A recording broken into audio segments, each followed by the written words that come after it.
Hello. I love Lewis's image of the winged horse. He uses it a number of times. It's a favourite metaphor for the glorified body after death. And he took very seriously the Christian idea of the resurrection of the body. In a letter towards the end of his life, he bemoaned the fact that this doctrine was one which nowadays is very soft-pedalled by nearly all the faithful, to our great impoverishment. His interest might have been sharpened by the fact that his own body was, as he put it in the last year of his life, like an old automobile, where all sorts of apparently different things keep going wrong, but what they add up to is the plain fact the machine's wearing out. Well, it was not meant to last forever. Still, I have a kindly feeling for that old rattletrap. Through it, God showed me that whole side of his beauty which is embodied in colour, sound, smell and size.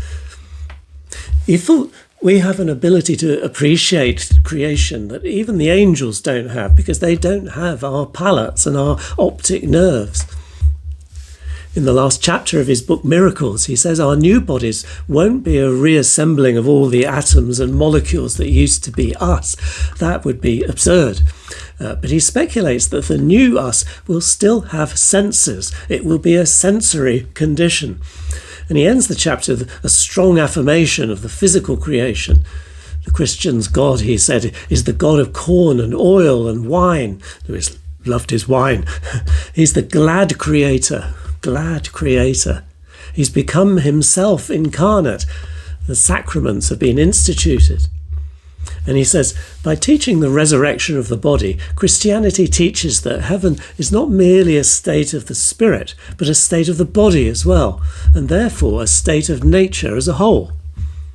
In Letters to Malcolm, chiefly on prayer, he says, at present we tend to think of the soul as somehow inside the body, but the glorified body of the resurrection, as I conceive it, the sensuous life raised from its death, will be inside the soul, as God is not in space, but space is in God.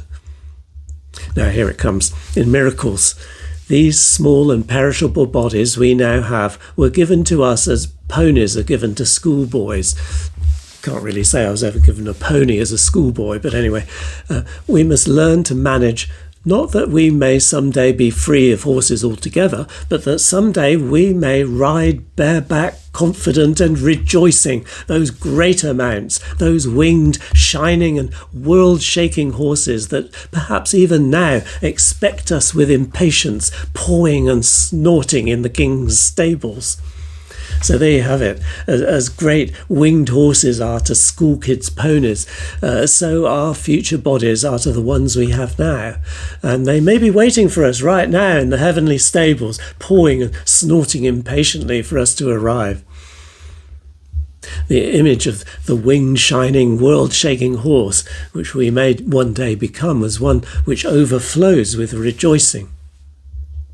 It's like St. Paul says, the body now is like a seed that's sown in the earth when we die and will grow to something so much greater.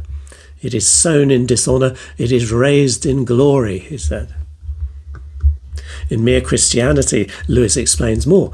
God does not want merely to improve us, to make us better versions of ourselves, to make us nicer people. He wants to make us sons and daughters, to make us a new kind of person altogether. It's not like teaching a horse to jump better and better, but like turning a horse into a winged creature. Of course, once it's got its wings, it will soar over fences which could never have been jumped, and thus beat the natural horse at its own game. Of course, the fictional enactment of all this belongs to the winged horse in The Magician's Nephew, a bit like Pegasus in Greek mythology. Strawberry was a worn-out cab horse, used to plodding the hard cobbled streets of London, pulling a heavy hansom cab around, until he's transported to the newly created lush valleys of Narnia. And there, along with the other animals, he's made a talking beast by Aslan. The lion, whose eyes never blinked, stared at the animals as hard as if he was going to burn them up with his mere stare. And gradually a change came over them. The smaller ones, the rabbits, moles and such like, grew a good deal larger. The very big ones, you noticed it most with the elephants, grew a little smaller. Many animals sat up on their hind legs. Most put their heads on one side as if they were trying very hard to understand. The lion opened his mouth, but no sound came from it. He was breathing out a long, warm breath. It seemed to sway all the beasts as the wind sways a line of trees. Far overhead, from beyond the veil of blue sky which hid them, the stars sang again, a pure, cold, difficult music. Then there came a swift flash like fire, but it burnt nobody, either from the sky or from the lion itself, and every drop of blood tingled in the children's bodies, and the deepest, wildest voice they'd ever heard was saying, "Narnia, Narnia, Narnia, awake! Love, think, speak, be walking trees, be talking beasts, be divine waters." It's like the movement of the Spirit of God at the beginning of creation in Genesis, in Aslan's breath and in the fire from heaven. And the stars sing. It's an awakening, a spiritual awakening. For Strawberry, the talking horse, the old life is now just like a misty dream from which he's come awake. In his own words, it was a hard, cruel country. There was no grass, all hard stones. "My dear," said Aslan to the horse, "would you like to be a winged horse?"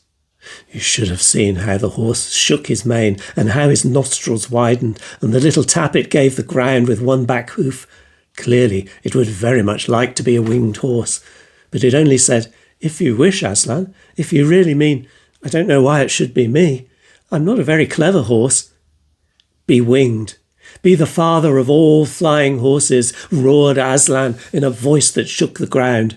"Your name is Fledge." The horse shied, just as it might have shied in the old miserable days when it pulled a hansom. Then it roared, it strained its neck back as if there were a fly biting its shoulders, and it wanted to scratch them. And then, just as the beasts had burst out of the earth, there burst out from the shoulders of Fledge wings that spread and grew larger than eagles, larger than swans, larger than angels' wings in church windows. The feathers shone chestnut colour and copper colour. He gave a great sweep with them and leapt into the air. 20 feet above Aslan and Diggory he snorted, neighed and curvetted. Then, after circling around them, he dropped to the earth, all 4 hoofs together, looking awkward and surprised, but extremely pleased. "Is it good, Fledge?" said Aslan. "It is very good, Aslan," said Fledge, which reminds us of creation in Genesis again, which says, "And indeed it was very good." Not only that, Strawberry's given a new name, Fledge, a grander name, more fitting for one so noble, and a sacred charge bearing Diggory and Polly away into the mountains to fetch the fruit which will protect the pristine new Narnia for many hundreds of years to come. "And now," says Aslan, "be gone with my blessing." And they fly. And one day in our new state, maybe we too will ride bareback, confident and rejoicing, those greater mounts, those winged, shining and world-shaking horses, and we too will fly.